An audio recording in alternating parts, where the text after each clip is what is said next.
Hello friends. Last week in my video, I basically advocated that the Karnataka elections would not have an impact on the market sentiments. And sure enough, the bank Nifty actually managed to clock gains, whereas the Nifty fell a little over 0.5%. What really triggered it? What's the outlook going forward? And how do we tackle the market from here onwards? This video is all about that.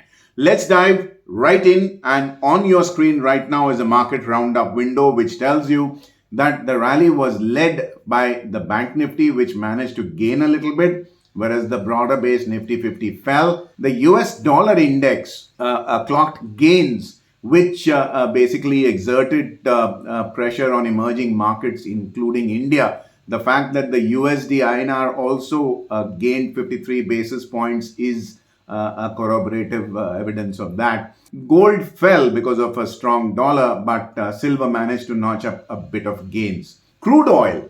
Now, crude and natural gas both went up. That basically brought in inflationary concerns for import-dependent economies, including India, and that was one of the many reasons that the markets were a little nervous. Indian 10-year benchmark bond yields settled below the round number of 7%, and this is something that we've talked about in the bond segment. MWPL managed to rise a little bit, and that is along routine lines, because usually you see rallies right till the expiry week. The overseas indices were up, particularly the technology-laden Nasdaq, which provided tailwinds to the domestic markets. Coming to our in-house indicators, I start with the MWPL, which has reached 33.98%, which is the highest in the 20 weeks covered by this chart. Now, MWPL is the extent of F&O limits utilized by traders as compared to the total allowed by SEBI. The fact that they've basically written out checks and initiated new exposure and held on to it tells you that the risk appetite actually went up. Coming to the stock and index futures turnover, remember this chart takes into account all three concurrent series, which is May, June, and July. The turnover actually went up. So one Marshmallow traders participated well in the week's volatility. Coming to the advanced decline ratio, which after the price itself is by and far the best leading indicator of which way the winds are blowing. The advanced decline indicator continued to fall for the third week in a row.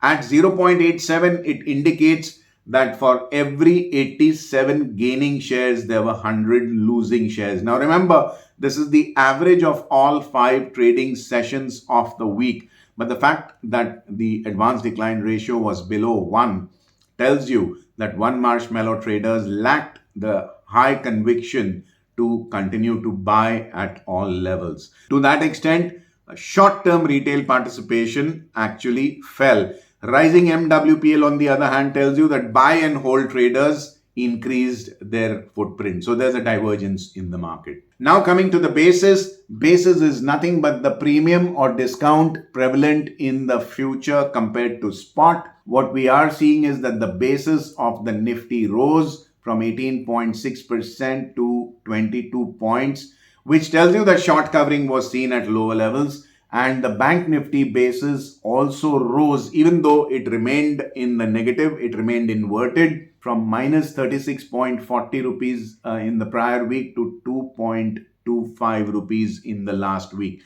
Now, inverted basis would mean that two Marshmallow traders, and the Marshmallow theory is covered in the description below this video. There's a tutorial video in that description, as well as a pinned comment below. So the basis basically tells you that there was bear covering at lower levels, and short covering, as I have been mentioning in my Telegram channel, is likely to keep cushioning declines. As long as the basis is positive, it's above zero, the likelihood of short covering limiting declines always exists. Your problem starts if the basis continuously remains below zero. So watch out for that. Now for our exclusive in-house indicator, the impetus which you've trusted for 2 years now, that tells you that the Nifty impetus fell. Now the Nifty has fallen last week and it has fallen on falling impetus. That means the decline lacked selling pressure. The Bank Nifty impetus, on the other hand, rose, and the Bank Nifty itself has clocked 0.40% gains in the spot segment. That tells you that there was relatively better momentum in the Bank Nifty. So there is a divergence, one index being down and the other being up. As I keep writing in my live mint column, the market is like a bicycle. The Nifty and the Bank Nifty are its two tires. You cannot have one tire going forward, one going backward, or one tire being healthy and the other being punctured. This divergence has to stop. Either both rise or both fall in tandem. So this is one mild indication of uncertainty and even a little bit of nervousness. Now I come to another in-house indicator which you won't find anywhere, and you've been enjoying this for almost 5 quarters or more. That is the lift, weight, thrust, drag, or LWTD indicator. The blue line shows the Nifty 50 clocking losses of 0.61%, and the LWTD, even though it's risen marginally, is still below zero at minus 0.12. That tells you that fresh buying support at low levels might be improved over the prior week because the LWTD is up, but overall it will still be below desirable levels because it's still below zero. We need the index and the LWTD to rise together to indicate a bull market. So these are not exactly signs of a big bull market in the Nifty 50. So let's watch out for this.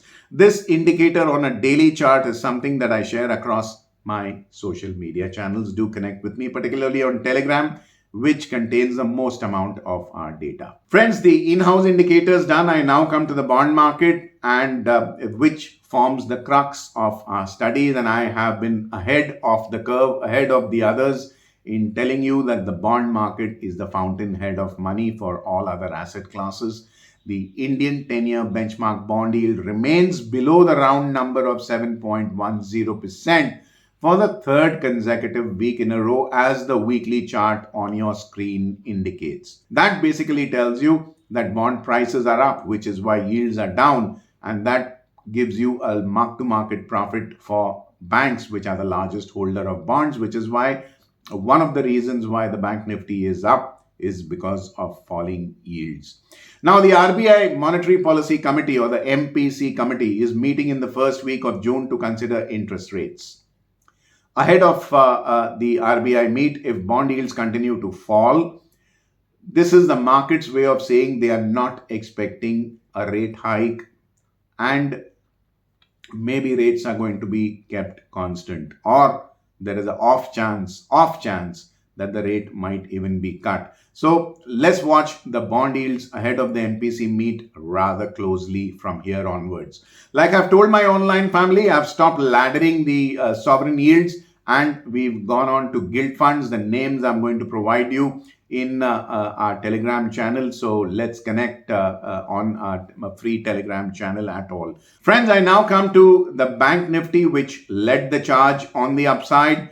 It rose 0.40% on a week-on-week basis and logged gains on 3 out of 5 trading sessions, as you can see on the daily chart on your screen. Now, 3 out of 5 trading sessions last week were bullish days. The 44,152 level, which I have advocated as a previous swing high of December 2022, is proving to be a hurdle. This is an overhead supply. Overhead supply means traders who have bought at that level, who are willing to wait till they reach a break-even price and then they sell when their rate comes. That is providing a little bit of selling pressure. Once you overcome 44,152 levels on a sustained closing basis, that overhead supply would have been absorbed. The price remains above a month-long moving average for now, so the short-term outlook remains positive. Coming to the weekly chart, the price is comfortably above its 25-week exponential moving average, which is a 6-month-long holding on cost of an average bull. So the medium term outlook also remains optimistic for now. The weekly chart shows a hammer has formed on the candle chart that tells you that there was a keen tussle between bulls and bears, and I need a clear breakout above the 44,150 levels before, on a sustained closing basis, that is, before I can go out and buy again, even on an intraday basis. Friends, in the week before last, this index was number 4 on our statistical beta list of our in-house list that we maintain of the most volatile counters. It remained at number 4 last week. That tells you that volatility remained constant. Last week, I advocated a range between 45,150 on the upside and 42,425 on the downside, which held perfectly well. In the coming week, I anticipate an estimated range between 45,275 on the upside and 42,650 on the downside. Friends, the bank Nifty done. I now come to the Nifty 50, which logged losses of 0.61% on a week-on-week basis, and it rose only on 2 out of 5 trading sessions as compared to Bank Nifty's 3 gaining sessions last week. As you can see on the daily chart on your screen, the price is taking support at the month-long moving average, which is acting as a rough and ready buy point for now. The 18,115 level is also holding as a rough and ready immediate term support, but the 18,351 level hurdle has yet to be crossed. Now, we need to cross 18,350 convincingly on a sustained closing basis before we can say that some amount of overhead supply has been absorbed. Let's now go to the weekly chart, which tells you that the price is comfortably above its 25-week exponential moving average. So the medium-term outlook may be optimistic for now, but the price itself is showing a bearish candle which has penetrated the prior week's bullish candle partially, and it is a weak bearish piercing pattern. In order for the weakness to be overcome, you will need the price to stay above the bearish candle's high at 18,459 on a sustained closing basis before the bulls can get back in the driver's seat. So do mark that level as of now. Friends, in the week before last, this index was number 16 on a most volatile list as per statistical beta. It fell 6 notches to number 22. That means volatility levels fell.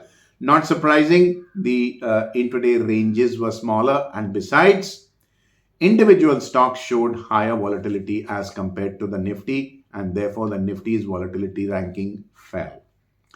Last week, I advocated a range between 18,750 on the upside and 17,875 on the downside, which held perfectly well. In the coming week, I estimate ranges between 18,625 on the upside and 17,750 on the downside.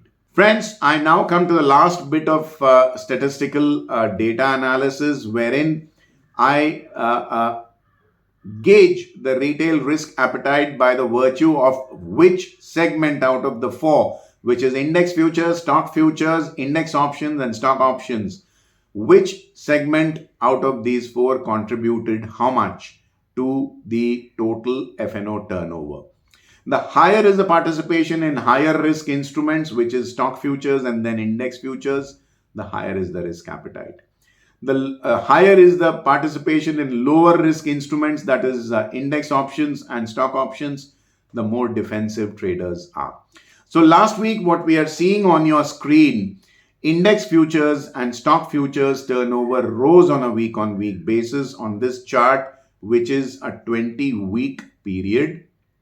And index options, which is the safest of the lot, saw a steep decline in the percentage turnover contributed, and that percentage contribution was more or less commensurately raised in stock options, which basically tells you that the rank and file retail trader was, relatively speaking, willing to take a higher risk out there in the market, even though stock options and stock futures tend to be more volatile than index options and index futures. So risk appetite was definitely there. MWPL is up, and percentage contribution also tells us that. What does it actually mean for you? It means that volatility will be higher. MWPL is higher, so one of the two parties will win, the other will lose, the loser will unwind. The unwinding will lead to exaggerated and relatively bigger price movements, thereby increasing statistical beta.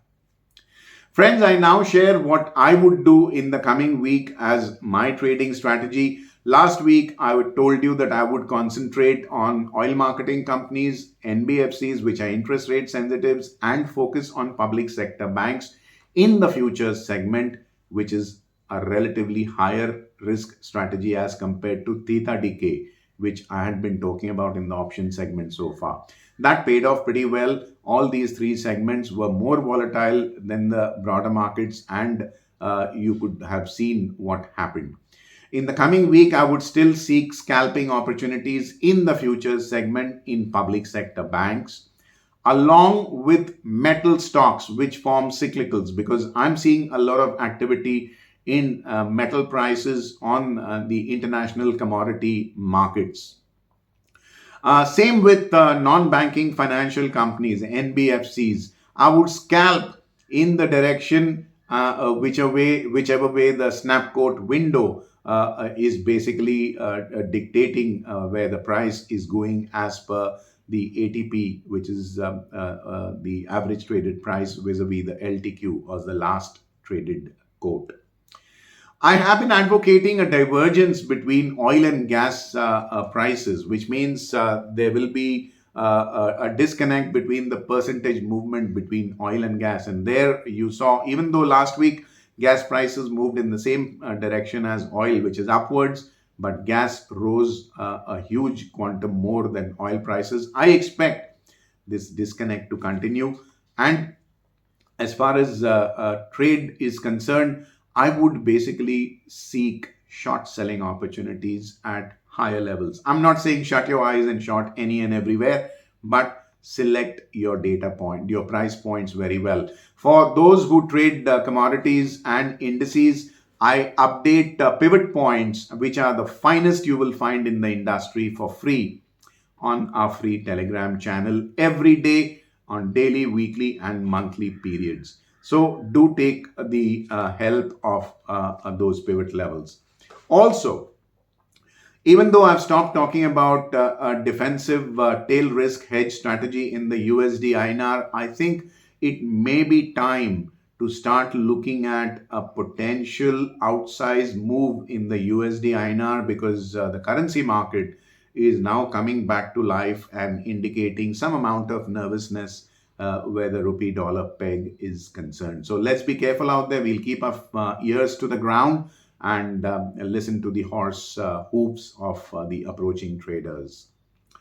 Friends, before I draw this video to a close, a reminder to subscribe to my YouTube channel. If you haven't already done so, click on the bell icon to receive instant alerts about fresh videos.